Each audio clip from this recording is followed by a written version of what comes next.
يلا تفضلي. يلا. مع الأسف كنا بابا كلش فطر، بس نشأرحنا بالترف، صرنا بابا كلش غني واحنا فقر مع الأسف.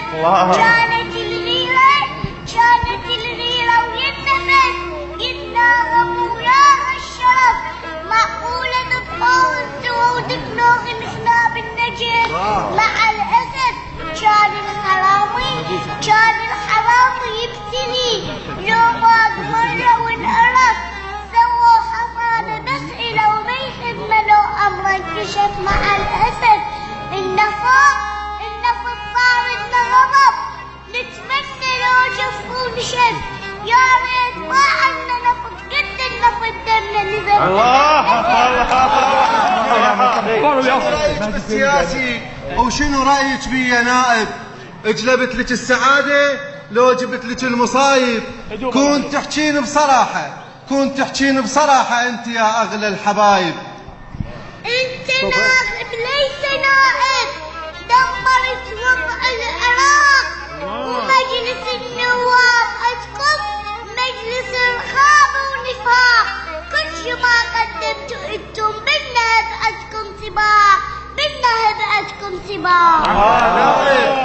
انا نائب برلماني، احكي وياي بأدب، هو بس مليار اخذ 3 حسبين النهب. المهم تشبع كتلتي حتى لو جاع الشعب. من النهب صرنا بتقشف حتى ما ظل احتياطي، ملتهي ملك اشقى انت رباطي لايق ويا قاطي، وابنكم ودي بلند الوانا لمن بالقواطي.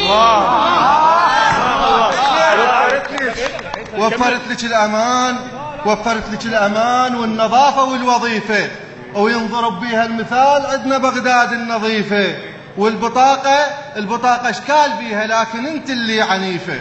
وسوا بأمر الورود والأمر قدامي توه، مثلي أنا ما تقدر تكون للمرجوحة سلوى، شلون يقبل غاميرك عالدرب تزرع العبوة؟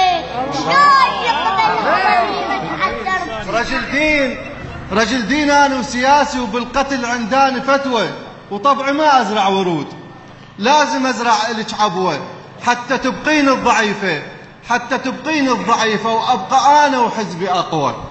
أنا بأمر الورد وجروح جدي، وأنا أمرني الفرح فد يوم لحظة، سواج من الدمع صفرا بخدي، ومن قلب الحزن ماخذ لعظة، يتيمة برلمان وكل شي ما عندي، وضع مو وضع أطفال روضة، ملاعيب الدول